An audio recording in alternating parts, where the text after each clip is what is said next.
I'm Olivia. And I'm Amy. And this is is Girls Gone Spooky. Spooky. Our Welcome. 4th episode. Episode 4.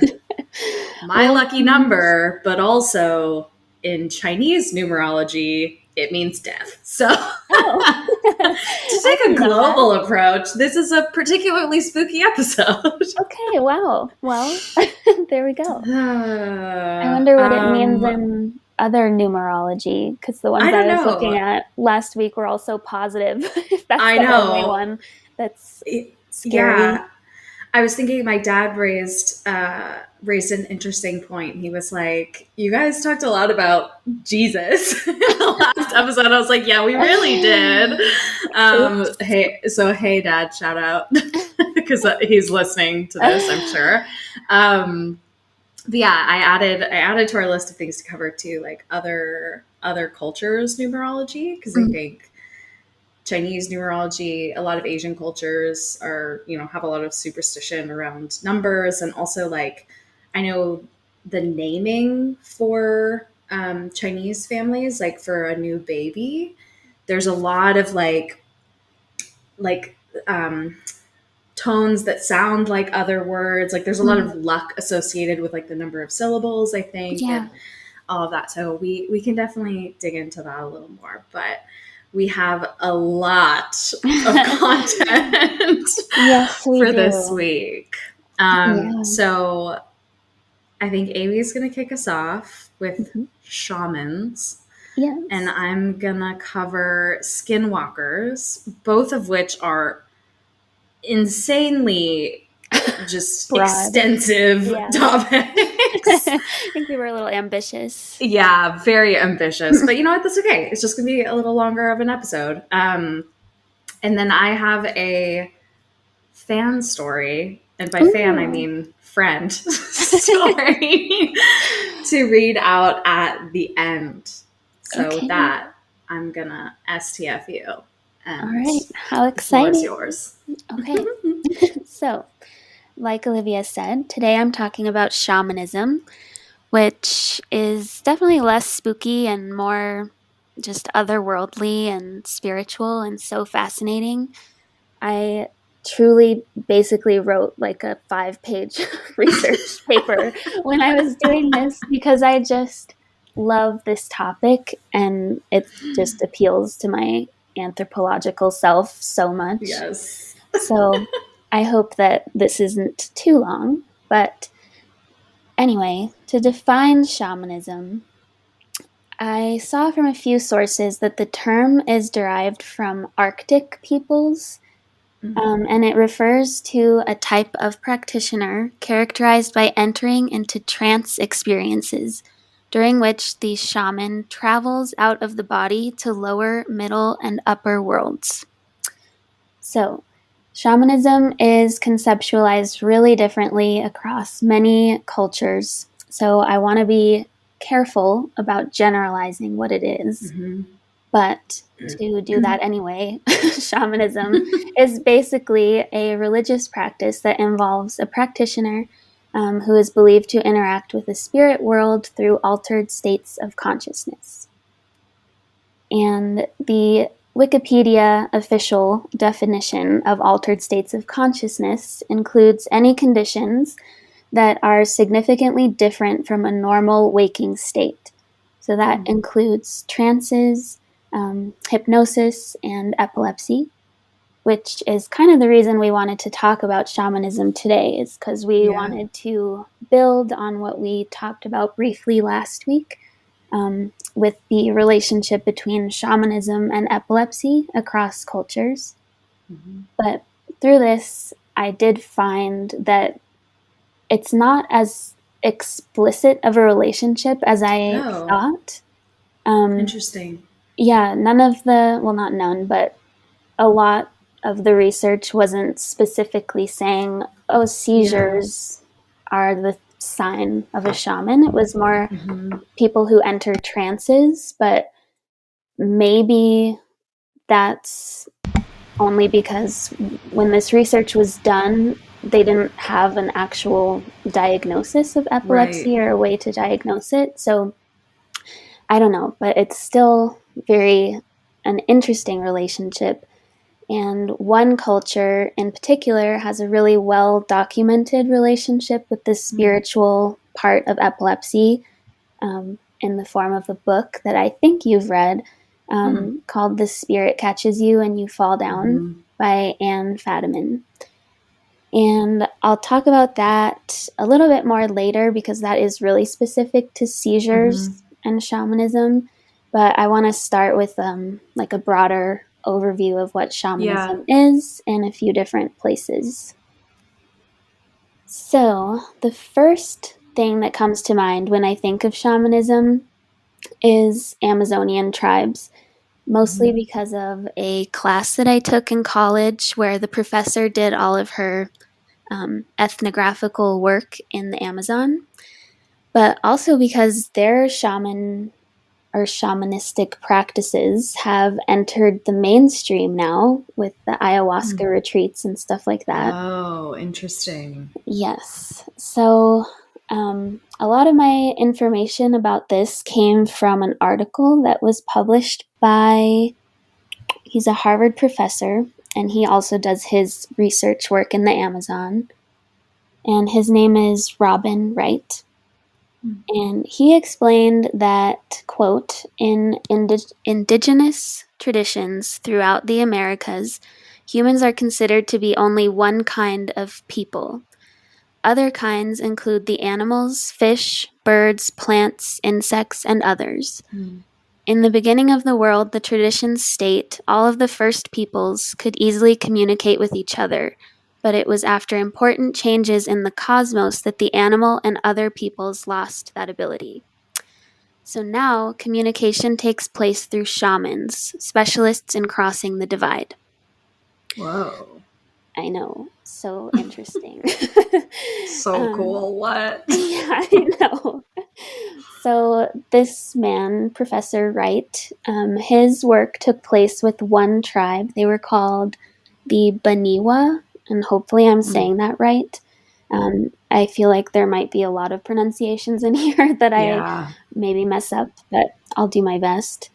So the Baniwa inhabit the northwestern part of the Amazon rainforest in Brazil. And for them, shamanism isn't inherited or naturally occurring in someone. It's trained and developed through the use of Desato, which is Dzato. And that is a snuff that's made from the bark of the Virola tree, which I did not know that's the source of DMT, which is a powerful hallucinogen. And also, DMT is the active ingredient in ayahuasca, which I also did not know.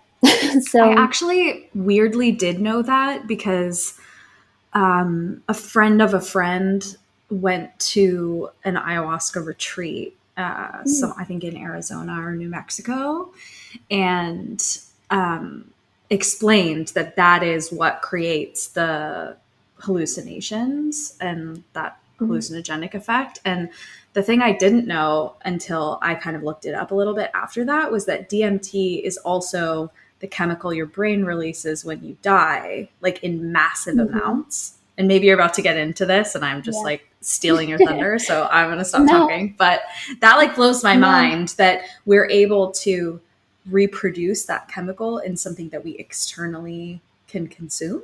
That's wild. I know. I wasn't going to delve into that much because I had heard that from I don't know where, about how it's a naturally occurring chemical in our brains. Yeah. But then I looked it up and it said that maybe that's not true and they don't know for sure. And everyone has all these different reactions to it. Interesting. Like just with any hallucinogenic substance, some people have great experiences and others really don't. Yeah. And sometimes it's like a transcendent experience and other times it's just horrifying. So yeah. It makes me think about the people. I mean, there have been so many books written about it, and it's probably a topic for us to dig into more, but people who've died for a number of minutes and then come back and recount their experience during that time. Mm-hmm. And I think a lot of people who are, agnostic, atheist, or whatever, just don't necessarily believe in anything spiritual on the other side of this life, that DMT, that like massive DMT dump, would explain a lot of those experiences. But then what people counter that with is like, okay, but then why are there so many similarities between those experiences? Because shouldn't it be like a dream where we all dream totally different things? So wow. Interesting. Yeah, very.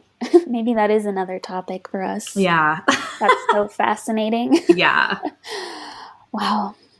Okay, so ayahuasca. Okay, so to the Baniwa, Desato is the blood of the spirit of sickness with which the shaman has to negotiate. So it doesn't explicitly say this, but I'm reading between the lines a little bit that the sickness here can refer to physical sickness or a mental health illness. And also if something is off in the relationship between people and their environment, which is extremely important to those living in the Amazon. And their shamans generally have the ability to like communicate with their food sources, communicate with animals and the plants that they rely on for their livelihoods. So very interesting. It's like Dr. Dolittle, but way cooler. I know. Way cooler.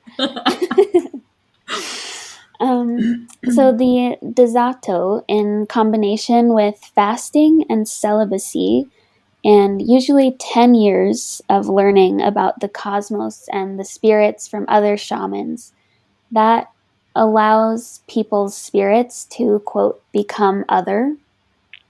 And they then become inhabited by a jaguar spirit, which is so interesting. And also dope. I know, like how fierce. Yeah. Amazing. Damn. Like Bagheera from what's Jungle it called? Book?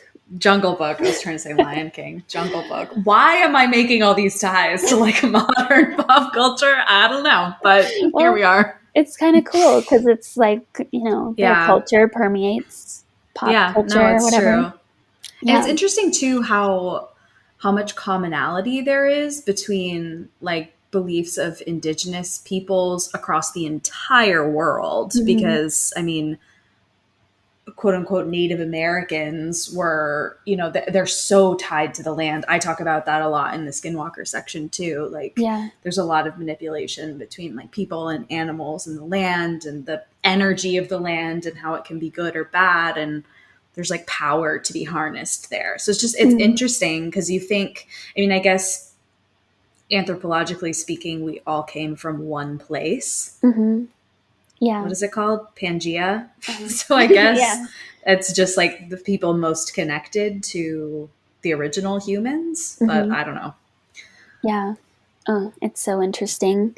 Yeah. And with the jaguar thing, in the class that I took where we talked a lot about this stuff in college, the teacher mentioned that in their consumption of hallucinogenics like ayahuasca or whatever else, their shamans and the people in the tribe that she worked with would all have visions of a jaguar.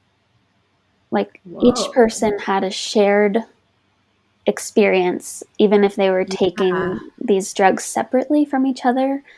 But I couldn't find like anything about that. I tried to look it up again, but I couldn't find that. So maybe that's just anecdotal, but like how cool is that?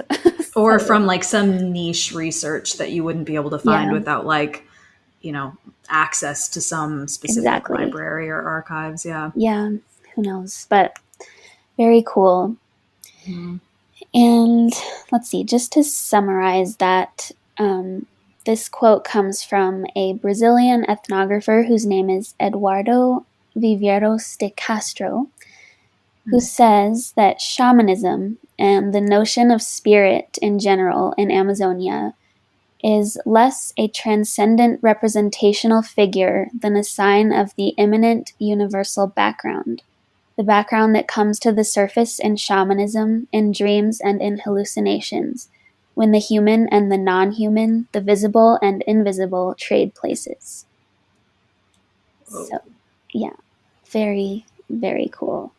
But that's intense. Yeah, generally in the Amazon, their ability to become shamans is guided by the relationship to their physical environment, which you were just saying, and it's aided by the consumption of hallucinogens, basically.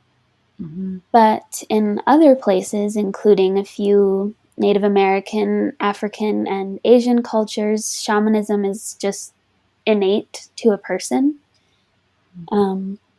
For some, there are things to help them along in reaching the right state to be able to heal people or communicate with the spirit world, but often a person reaches the right psychic state for healing just by going into like a trance-like state, which, as we know, can occur for people who have seizures or other neuro issues.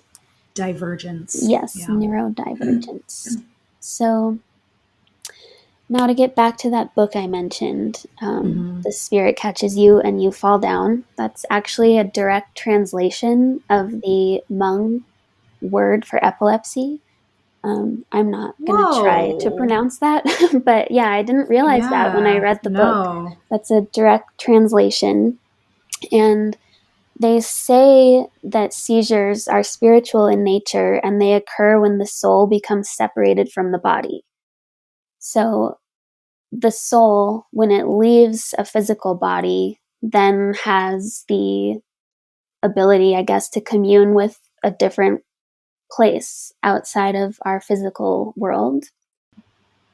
So that's why they believe that people who have epilepsy can become shamans, is because they know or believe that their soul can move from one realm to the other. And in this book, I mean, it doesn't go into too much detail explicitly about like shamanistic practices, but I just think her story is so interesting because it's like her parents were very well intentioned and loved her, of course, but this girl, I think her name was Leah, she developed epilepsy when she was young and was having severe and very frequent seizures.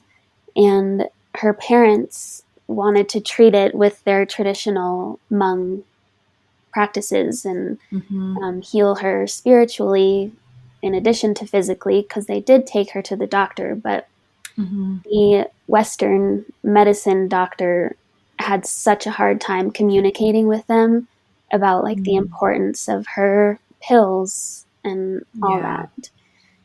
So yeah, that I just thought was so like important to talk about, because that is an issue that occurs all the time with the communication between the Western medical professionals and more traditional views of healing. And I just wanted to bring up that I did my, I guess it was like a senior project sort of for my master's program, working with refugees and basically making a curriculum to teach them how to adhere to the medications that their doctors were prescribing them. And when I did that, it was so interesting because I got to do sort of a site visit and visit a family in their home. And it was the father who was suffering from, I think he had had a heart attack and he had high cholesterol and blood pressure, etc. And so they prescribed him medications to treat that. And they couldn't really conceptualize what that meant. And what they would do is take the pills out of the bottle and hide them around the house, because they thought that, Oh. like, I guess he couldn't really even communicate what that belief was to me, but Yeah. it was maybe something to do with spirits having access to the medication, Yeah. keeping it And safe. healing him. Yeah, Yeah. exactly. Interesting. And where were they from? Oh, this family, I'm having trouble remembering where they were from. Or even like general region, just out of That is like curiosity. Southeast Asian. Okay. Yeah, Interesting. yeah. Whoa.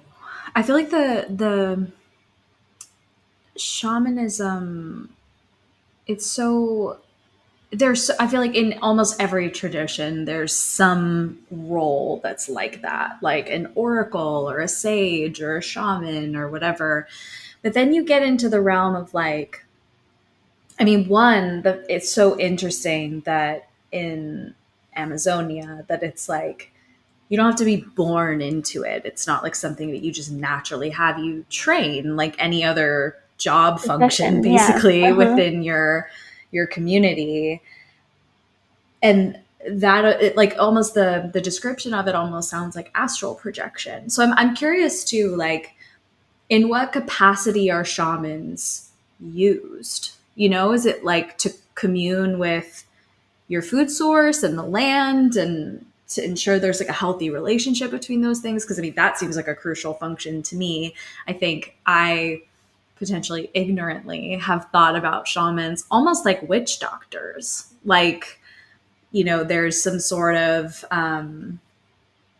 voodoo is too specific to a region, but like, some sort of magical component that's beyond just tapping into the spiritual or tapping into the earth or whatever. But yeah, so that's like I feel like a big misconception that I've definitely Yeah, adopted. yeah. No, I I get where that comes from though, because what they do does Mm, seem magical. I mean, yeah. it's almost like they're taking a potion and becoming Yeah. like a powerful healer. But I think what it really is, like you said, tapping into their physical world, communing with the spiritual world to heal Hmm. people of whatever ails them, and also to try to repair any relationships with the world around them. So Yeah. less magic, more just out of this world. Yeah. That's so interesting. Yeah. Yeah. Oh, I know. shamanism, dude. Yeah. I feel like we could talk about this for like 6 episodes and still not be done. I know. We could touch on one culture each episode and like never Right. run out. Seriously. And But well, and like shaman, like the term shaman too is like one of so many yes, that exactly. exist. That's so Yeah. fascinating. Yeah, it's interesting like as we start to transition to kind of a scarier topic. There is such a Um, huge connection, though, to the land, and especially like there are a lot of theories around um, where skinwalkers like came from, like what or who are they, and there are a lot of different theories about that. So a lot of them are tied to like native peoples being removed from their land forcibly and oh, to kind of interesting. escape the horrors basically of that experience that they turned to black magic to, I don't want to say like curse the colonizers, but essentially to protect themselves against colonizers, which would have been acceptable in terms of like Navajo tradition, although witchcraft is not something that is like a part of Navajo culture. Hmm. But that what allegedly may have happened is once native peoples had regained some of their land back, Hmm. obviously still extremely unfairly, but that piece aside for a moment, when they regained some of their land back and like the colonizers weren't an immediate threat to them, that some continued to leverage that black magic to then, for personal gain, basically, which then treads into the space of like traditional witchcraft in the way that I think Westerners think of it. Okay. So with that, shall I dive in? Yes, please. Okay. So I'm going to kind of bounce back and forth between a couple of different sources and then have some more specific stories and like some people to reference on social media who I think are just interesting to call out and have kind of, I don't want to say popularized skinwalkers, because truthfully, like within the Navajo tradition, like they do not talk about them. It's almost like the boogeyman, or like, again, with the pop culture reference, but like Voldemort, like it's like he who shall not be named kind of energy. And there are some theories around why that is as well. But to go from the beginning, so this is from Legends of America. The article is called Navajo Skinwalkers, Witches of the Southwest. And then there's another article called The Terror of the Skinwalker. And I'm going to kind of bounce back and forth between the two. So in the Navajo culture, a skinwalker is a type of harmful witch who has the ability to turn into, possess, or disguise themselves as an animal. This witch is called, I'm sure I'm going to butcher this, but I'm going to at least try, Yi Naldlushi by the Navajo, which translates to, with it, he goes on all fours. It is just one of several types of Navajo witches and is considered the most volatile and dangerous. So I had no idea that they were witches. I had read on like shout out to subreddits like Skinwalkers and No Sleep, like people tell stories about them being just other entities, like something sort of other. But I had no idea that there was like roots in, not just being humanoid creatures, but actually having been human at some point. So the Navajo believe that there are places where the powers of both good and evil are present, and that those powers can be harnessed for either.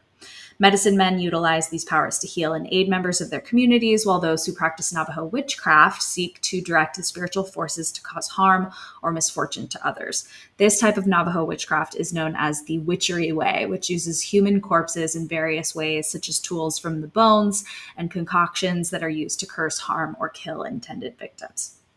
Knowledge of these powers is passed down from elders through the generations. So not so much something you're like born with a certain ability, but it is like the tradition is passed down through bloodlines. The Navajo are a part of a larger culture area that also includes the Pueblo people, Apache, Hopi, and Ute. Is that the pronunciation? Yeah. Yep. Ute and other groups that also have their own versions of the Skinwalker, but all of them have common themes. They're all a malevolent witch capable of transforming themselves into an animal. Among these tribes, a number of stories and descriptions have been told throughout the years about skinwalkers. So in order to become a skinwalker, there are a few different theories. So one article says the person, he or she, must be initiated by a secret society that requires the evilest of deeds, the killing of a close family member, most often a sibling. After this task has been completed, the individual then acquires supernatural powers, which gives them the ability to shapeshift into animals. Most often, they are seen in the form of coyotes, wolves, foxes, cougars, dogs, and bears, but they can take the shape of any animal. They then wear the skins of the animals they transform into, hence the name Skinwalker. Sometimes they also wore animal skulls or antlers atop their heads, which brought them more power. They chose what animal they wanted to turn into, depending on the abilities they need for a particular task, such as speed, strength, endurance, stealth, claws, teeth, etc. And they may transform again if trying to escape from pursuers. Some other theories say some customs hold tight to the belief that skinwalkers are produced when a medicine man abuses magic for evil, when they corrupt the natural order of things. The medicine man, now an entity for evil, is given awesome powers by this like pollution or corruption of, this power that naturally exists in the world that's being leveraged for harm. These powers differ from tradition to tradition. The few things this malicious transformation does have through all tribes is this medicine man or evil person's now has command over another beast or animal, and their ability to turn into different animals, as well as their capacity to possess other people from their tribe. So there are a lot of stories around like mind control, mind reading, being able to create hallucinations in someone else's mind. So we'll get into that in a little bit. In other traditions, a person, man, woman, or child, becomes a skinwalker when they perform any kind of deep-seated taboo, similar to the Wendigo curse. So Wendigo is on my list for another topic, another time to go into, because it's a different Native American kind of lore that has like its own whole category, but they kind of connect the two of them in some cultures, whereas other traditions say there's no connection. Finally, another theory, one that's tied to creation myths, states that skinwalkers were once the helpers of divine beings. In Navajo stories, the Nagloshi were agents for the holy people when they were first training humans in the blessing way. Nagloshi were supposed to abandon the mortal world with the holy people, but a few decided to stay behind. Their greed and desire to stay in the mortal plane corrupted the power the holy people gave them and transformed them into malicious, semi-divine beings. Some tribes, so that's Nagloshis, and some say, and I'm probably butchering that pronunciation, but some say that they're the same thing, skinwalkers and Nagloshis. Others say there's a differentiation. Nagloshis specifically are like the Native American equivalent of, Christianity's fallen angels. So almost like Lucifer, but instead of going into hell or the underworld, they stay on Earth. While skinwalkers are believed to be mortal with a gift for black magic. So some slight differentiations in the definition. These are just some kind of interesting, like how let me back up. In the past few years, the term skinwalkers has become kind of, like I said before, sort of popularized, which obviously the Navajo are like, hey, don't.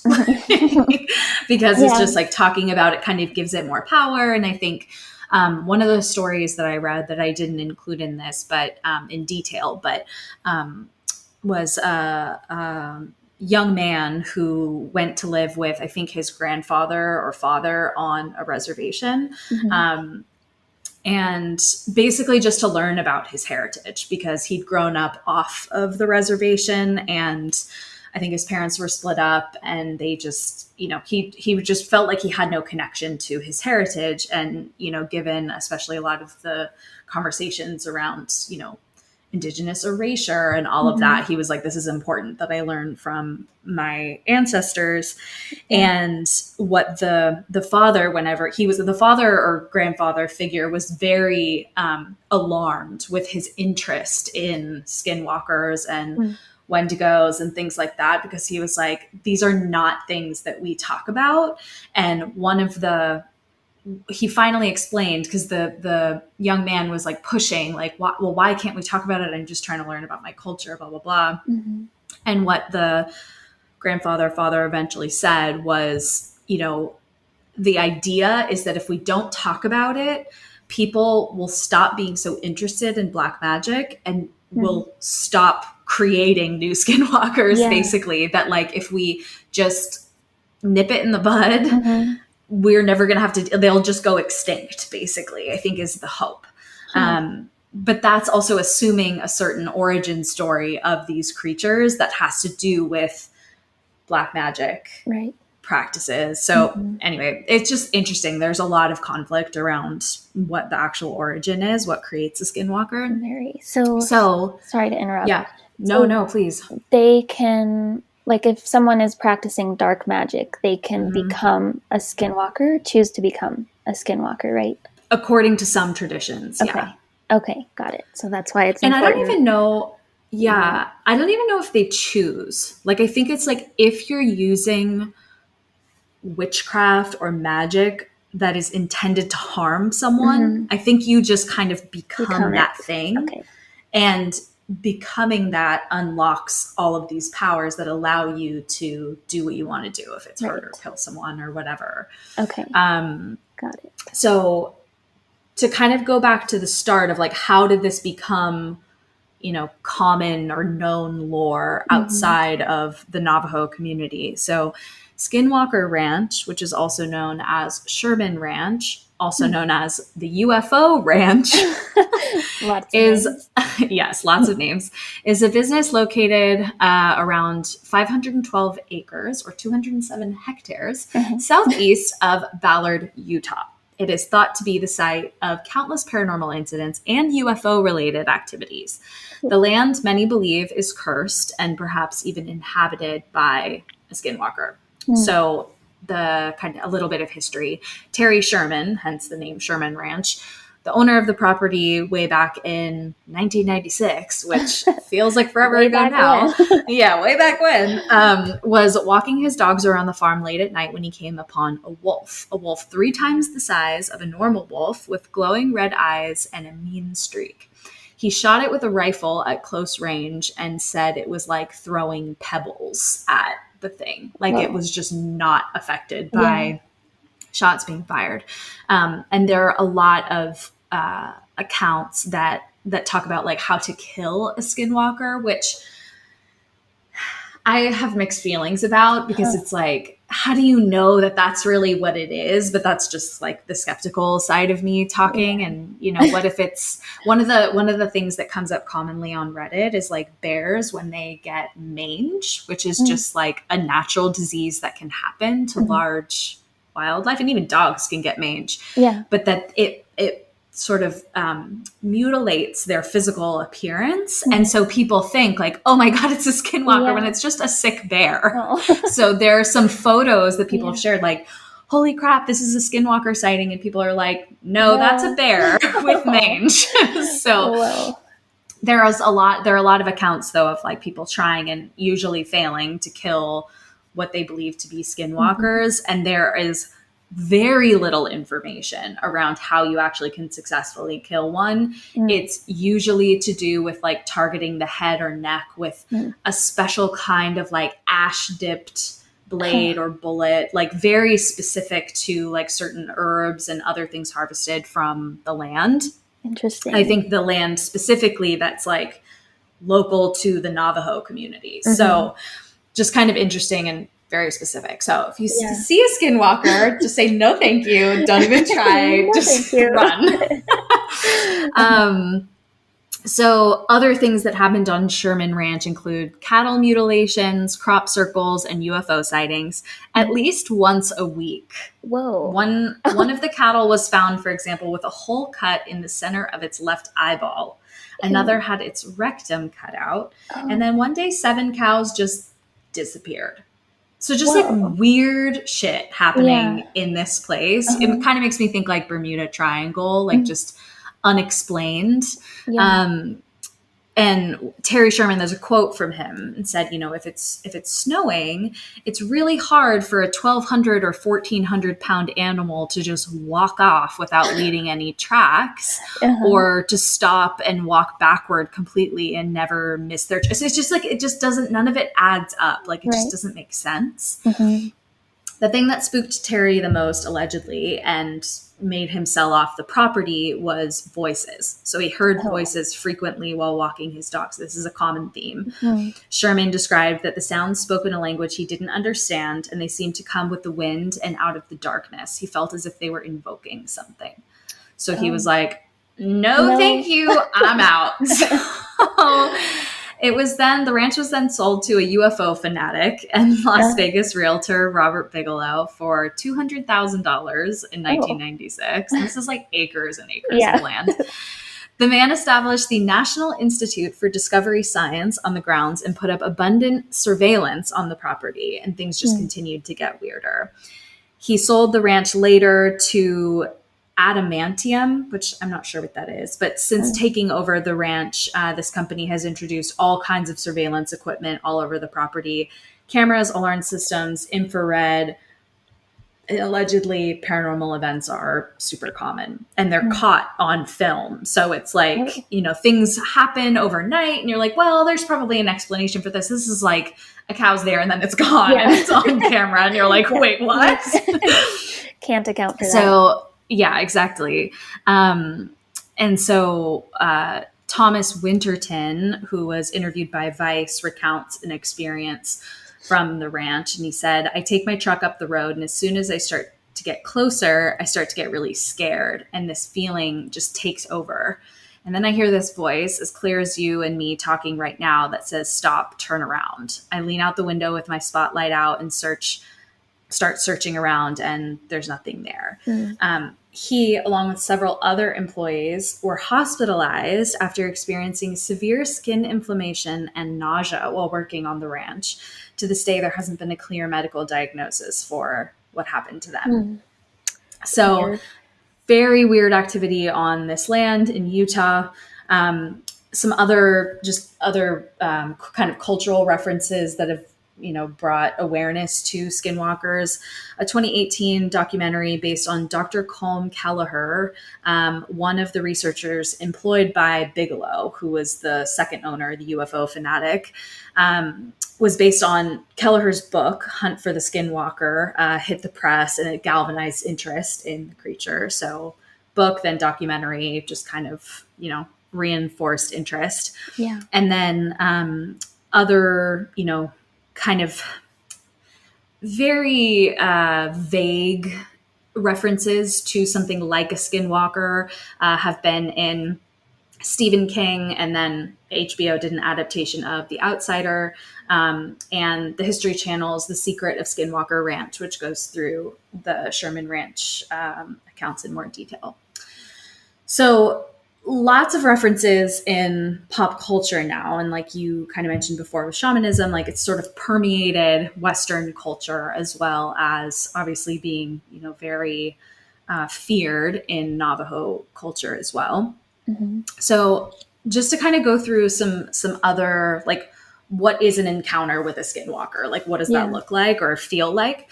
So those who have talked of their encounters with these evil beings describe a number of ways to know if a skinwalker is near. They make sounds around homes, such as knocking on windows, banging on walls, and scraping noises on the roof. On some occasions, they've been spied peering through windows, and it's usually you just see like glowing yellow or red eyes. More often, and this is like frequent accounts of this, they appear either in front of or beside vehicles in hopes of causing an accident or just scaring someone. Whoa. Yeah. And I'll get to that in just a couple like quick accounts. It said that in addition to being able to shapeshift, the skinwalker is also able to control the creatures of the night, such as wolves and owls, and to make them do its bidding. So very like Western witchy kind of themes. Some are able to call up the spirits of the dead and reanimate the corpses to attack their enemies. Because of this, Native Americans rarely ventured out alone in their communities. They're said to run faster than a car and have the ability to jump the height of high cliffs. They're super agile, impossible to catch, and leave tracks that are larger than those of any animal, which kind of confirms this like 3 times the size of a wolf creature that this guy saw. And when they have been seen, they're described as not quite human and also not fully animal. They're usually naked, but some have reported seeing the creature wearing tattered shirts or jeans. Others see them like covered in hair like an animal would be. Others see them like a naked human with some sort of like pelt of like a predatory animal, like a wolf or a coyote over them. And like the initial description said, with like antlers or skulls or whatever on them. Traditionally, the Navajo will not speak with outsiders about these creatures for fear of retribution by the skinwalkers. For that matter, it is a taboo subject amongst natives themselves. So other common themes that I read a bunch of Reddit stories, a bunch of common themes that people describe. One, which I find to be very interesting, is dreaming about them beforehand. So like having a dream about an encounter with the Skinwalker and then finding yourself in a situation very similar to what the dream looked like in real life. And then other creepy stuff starts happening. So dreaming about them beforehand, which also kind of validates the idea that they have mind control or able to elicit hallucinations in people. Hearing your name or nickname or help, like calling for help or saying hi in the voice of a loved one or the voice of a child, that is very common as well. Having a feeling like this really intense feeling of dread or nausea wash over you suddenly. A very unpleasant smell like rotting flesh or rotting meat. Animals get super spooked. So there's a guy on TikTok. His handle is that one, as in the number one cowboy. He has some videos that show him out on the trails, and I believe he lives on a reservation with his horse. And you hear like, hey, like a little kid, it sounds like in the middle of the field. And it's like dusk. It's not quite fully dark yet. So you can see there's nobody out there. And you're hearing this little voice, like creepy, coming out of the like tall grass. And the horse just like full stops, turns around, sprints. The horse is like, hell no. So animals get really, really freaked out. Animals also can get very either like aggressive or defensive and like protective if there are humans around. So lots of stories about dogs who like don't bark or get aggressive suddenly, like barking their heads off, like so agitated. And the last one, and again, that one cowboy and so many other videos and stuff on Reddit and TikTok showing, or just the sound, like the audio alone, you know, it's a video of at night, someone's yard or backing up to the forest or whatever. And you hear these like crazy low guttural, like screaming noises. And sometimes it sounds like it's just one voice and other times it's like a cacophony. It's so creepy. Very dissonant sounding. And it just gives you like, even though obviously I'm not present while it's happening, like it just gives you this like weird feeling in your gut. Like, that's just not natural. And that's what a lot of people account, especially if they hear their voice. Like they hear not their voice. They hear their name called by a voice that sounds like someone they know, but they know that person can't be there. They get this feeling of like something's not right. Usually before the experience continues. In terms of location, they seem to be pretty concentrated to like the Four Corners area of the U.S., but there have been reports, you know, from Michigan up through Canada. I think certain tribes in Canada have different kind of adjacent versions of skinwalkers, if not skinwalkers, and then all the way out to Colorado and California. So basically it seems like anywhere where there's dense forest or dense wooded areas, and or like sprawling desert-like land, like plains. That's where they tend to inhabit. So just some other references really quickly. That one cowboy, like I said, on TikTok. Naomi Summer is another woman living, I believe, also on a native reservation on TikTok that talks through a lot of these things, as well as just general Navajo culture. So a couple just like really quick stories. There are a couple long ones that I will probably not share just in the interest of time, but these give you a really good sense of like the creep factor. It feels like. Yeah. So this was posted by Knighthoods with a Z 1642 on Reddit. In the subreddit that's called Skinwalkers. So he said, this was about 3 years ago. My wife and I were driving up through northern Arizona on Highway 89 between Flagstaff and Page. It was about 1 a.m. and as we were on third shift at the time and often drove at night to avoid traffic.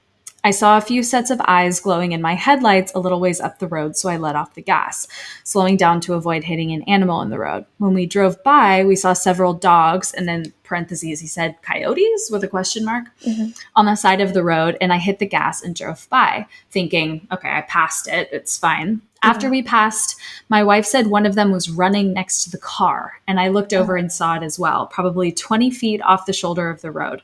I floored it and looked over, and it stood up on his hind legs. That's the only way I can describe it, he said in parentheses, and kept pace with us for a few seconds before turning away from the road and disappearing. This whole event probably lasted no more than 10 seconds, but it was seriously the most terrifying 10 seconds of my life. This was probably, so he posted this 3 years ago, but he said this was probably 20 years ago, and we rarely talk about it still. So lots of stuff with cars. This one is a little closer to you geographically. This was posted by L Wagon Fixin L. I don't understand the L's there, but all good. Also in the Skinwalkers subreddit, he said, so I live in Colorado along the I-25 corridor, but I was out in the endless emptiness of plains that resides out east of there. I've been told conflicting stories on whether or not they being Skinwalkers, reside in areas of Colorado. So I'm curious what you guys think. Anyway, on to the story. I'm a car guy and was out in the long straight roads in the area doing some pulls and top speed runs for my car. As I was driving, my car briefly made a weird noise. My radio cut out and the headlights seemed to dim. Curious as to what had happened, I stop and open my door, ready to pop the hood and see what the issue is. But as soon as my finger touched the hood latch release, I was just overcome with this frozen, paralyzing sense of dread.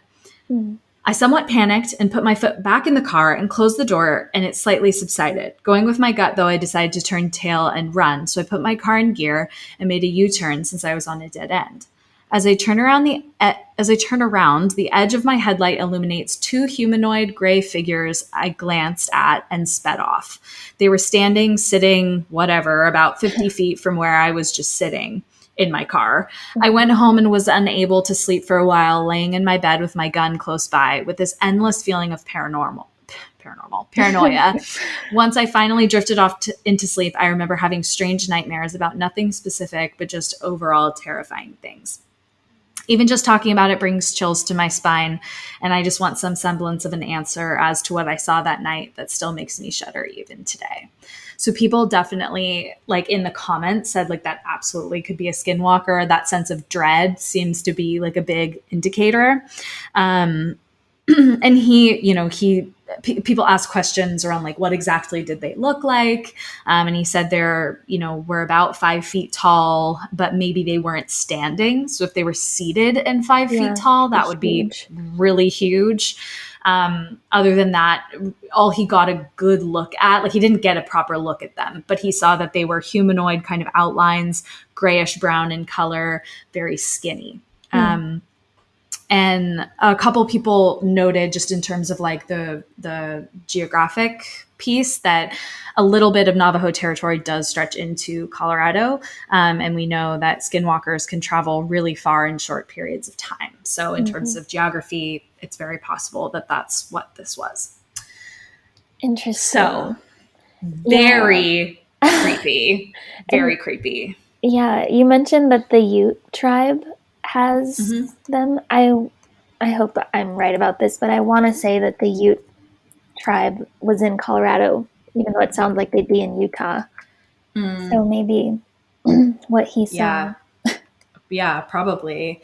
I mean, it's very creepy. I think the longer story that I won't share in full detail, but we'll just reference here.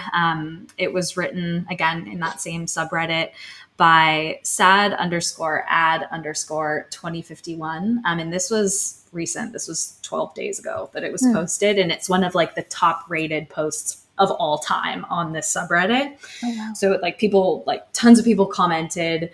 It really resonated with people. But basically, this woman recounts a story starting back to when she was like 6 years old, and she would go and stay, I think in like it sounds like maybe an RV kind of like camping situation with her grandparents. And she loved camping. She grew up in California, mostly in big cities. And so she loved being in the woods, in the forest, like being close to nature, being outdoors, being with her grandparents who she loves.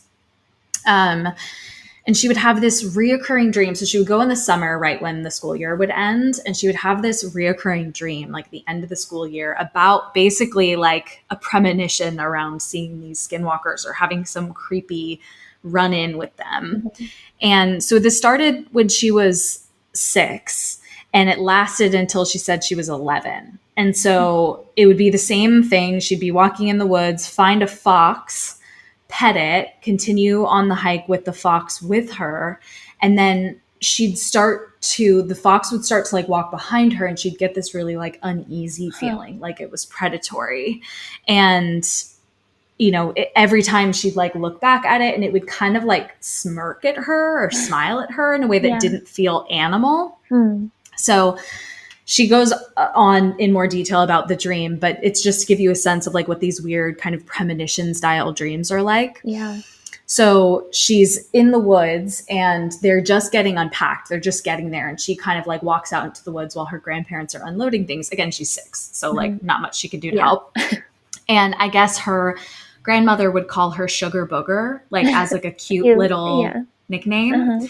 And from the woods, she heard Sugar Booger in a voice that sounded kind of like her grandmother's, but not quite. Like it was off. Imitation. Yeah. Exactly. And so she looked up, like something didn't feel right. She ran back to her grandparents. In the middle of the night, she hears like scratching at the window and she hears Sugar Booger coming from outside. And she's like, what the hell? So she goes to the window, opens it, and there are 2 eyes like staring back at her, like yellowish eyes. So she freaks out. She tells her grandparents. There's like repeated tapping on the window. The grandparents hear it. Like they're freaked out by it. Fast forward, it keeps happening. So like years later, she's like 11 at this point. It keeps happening like repeatedly when she goes to this place. And eventually there's a Christmas where they go and she hadn't heard it in a long time, but there was a fox, the fox that she would see in her dream. And she heard her name like coming out of its mouth. And anyway, they end up leaving before they even like celebrate Christmas because the grandparents are like, nope. So it knows her name, like it's calling her name out. It says at one point in her little brother's voice, I found you.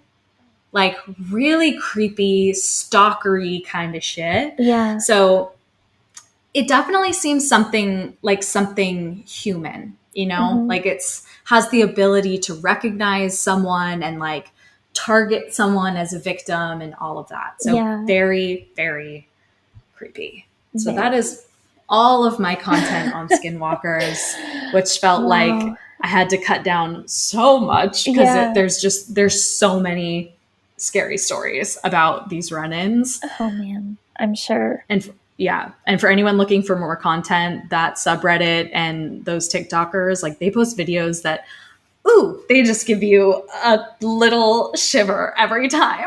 Yeah. What happens like, excuse me, at the end of those videos?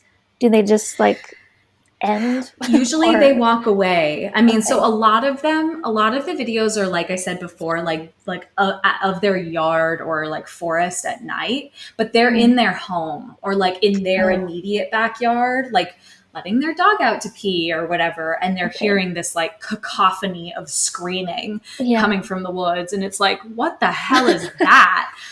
So I think a lot of people videotape it initially as like, does anyone know what kind of animal makes this sound? And then people are like, yo, that's a skinwalker.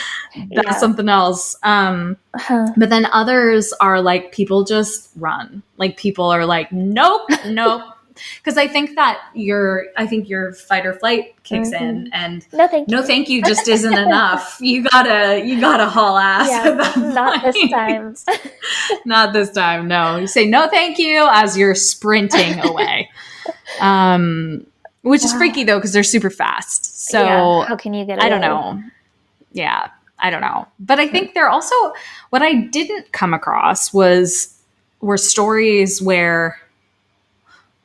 What I would assume you would have happen, assuming these creatures are real, is they would pick people off like one by one, right? So if you're out camping in the woods or you're out hiking or whatever, that they would try and separate you from the group, and that you'd have a friend just disappear. Now, there are a ton of stories like that are not directly connected to skinwalkers, that are associated with like the Jersey Devil, which is one like local lore. There's a ton of those things, but it's like, how do we know that those aren't all the same thing? And we just have called them something different because we had no knowledge in this region of Navajo culture or whatever. So I don't know. It's really freaky. Yeah, very. Because it sounds like, though, if it was their intention to like kill a person, they could do that. But it seems like it's almost more like tormenting people. Yeah, like haunting you, sort of. Mm-hmm. Yeah, especially with the dreams and like using voices that you know. Yeah, that's a really good point. That it's like almost like spiritual terrorism. Yeah, exactly.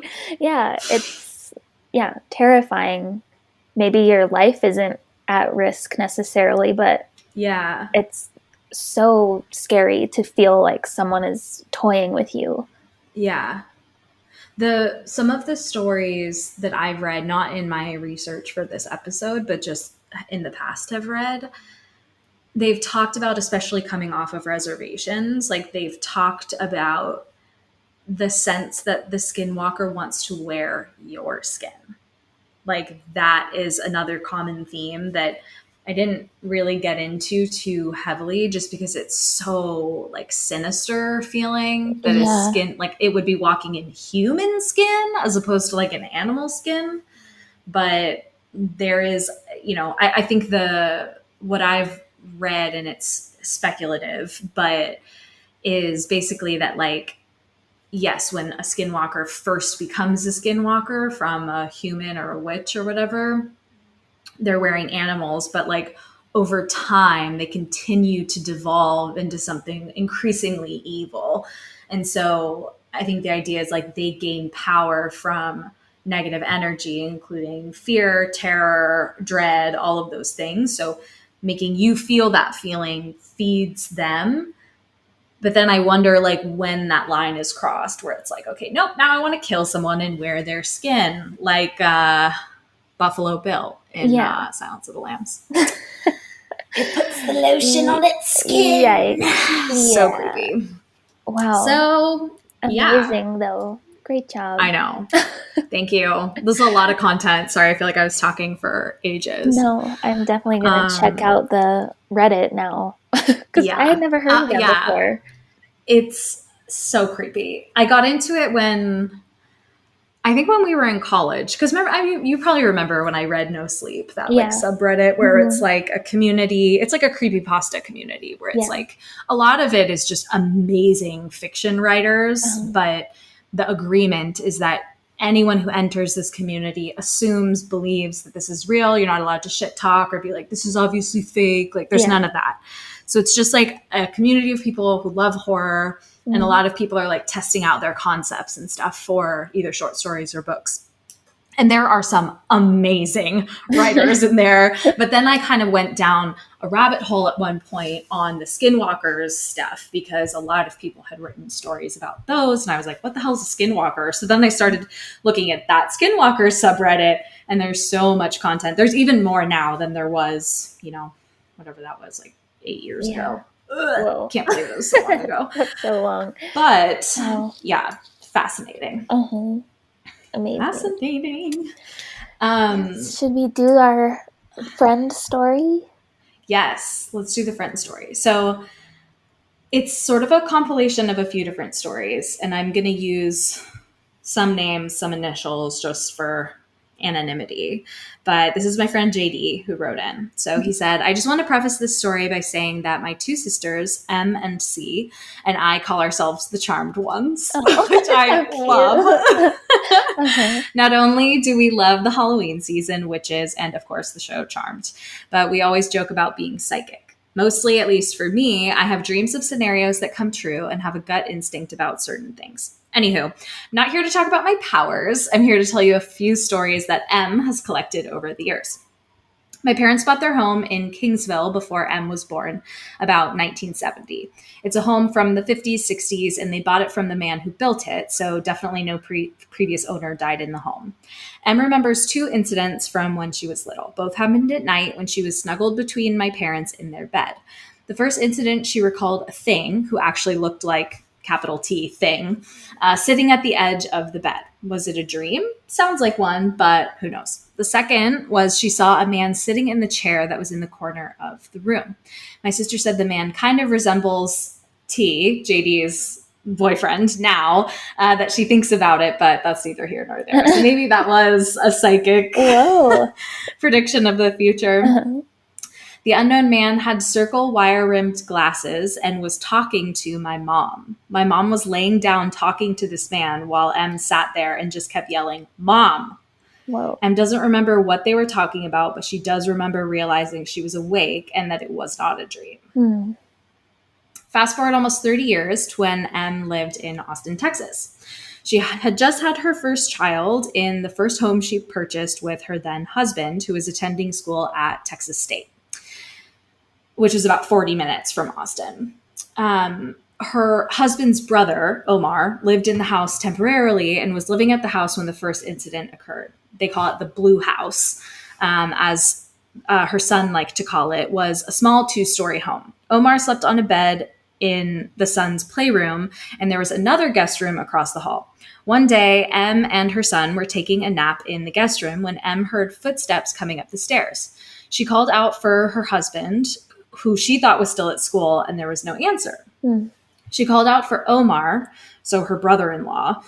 She saw a shadow underneath the door, and then it walked away. And so she assumed Omar didn't answer her call and was just going to the playroom where he slept. She called out for Omar again and heard no response. She finally got up to check it out for herself. M opened the door and saw nothing. Called out, still no response. She then starts to hear one of her son's favorite toys go off in the tune of Twinkle, Twinkle, Little Star, and she heard knocks on the door. As she turns the knob to open the door, the song immediately stops. She peeked her head in and didn't see Omar. She saw the toy that played the song she was hearing and pressed the little button, and the song started to play again. So something weird happening there. Yeah. In that little playroom and just in the house generally, it seems.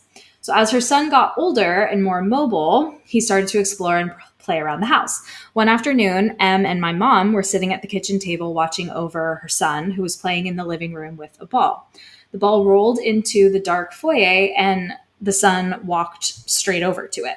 The living room was carpeted, but the foyer had hardwood floors. Once the carpet ended, the son refused to step on the hardwood and started to whine about his ball.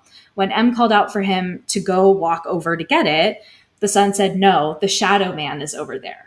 Oh, God. No. M walked over and the foyer was empty. She asked him again what he saw, and he responded, once again, "The shadow man." He slept in the bed with Marissa, and her husband in the main bedroom, which was an ensuite.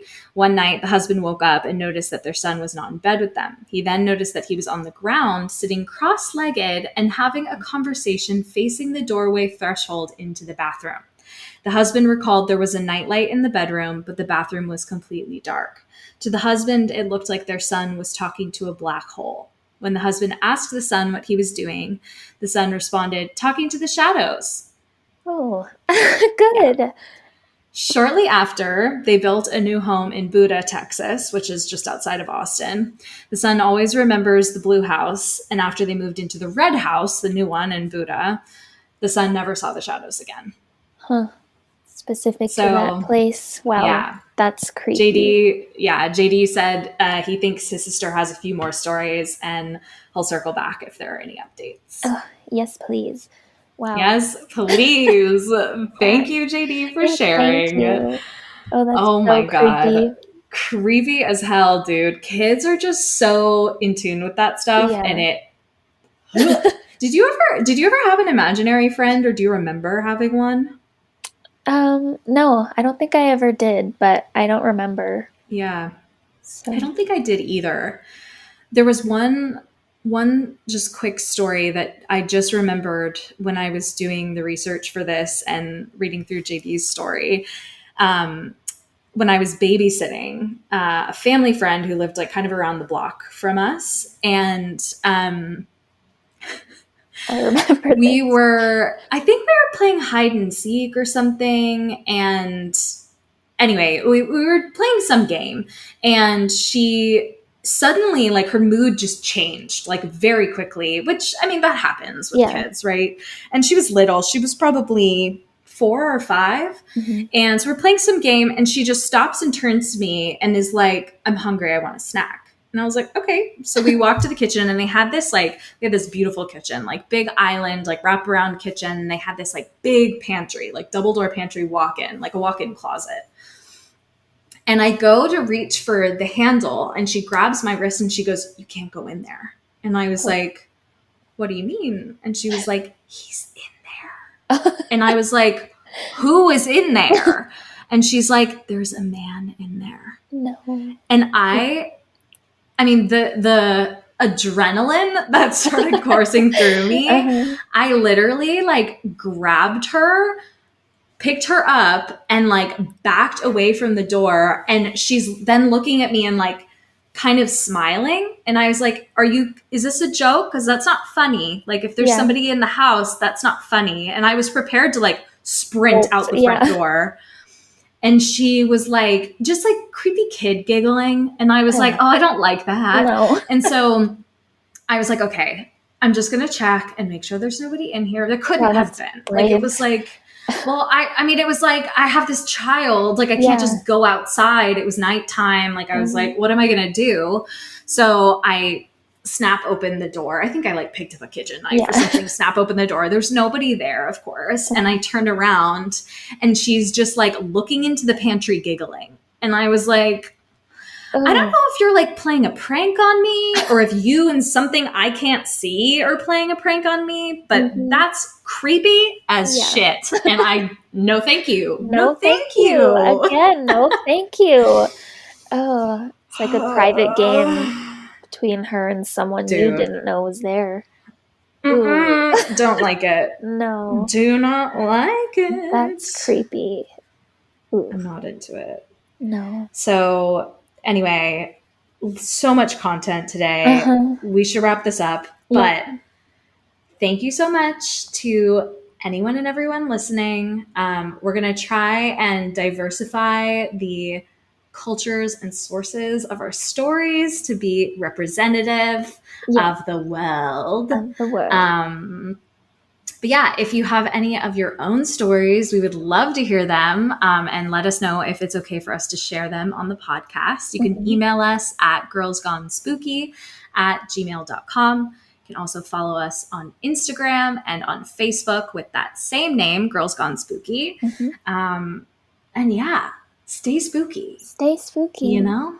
Thanks, everyone. Thanks, everyone.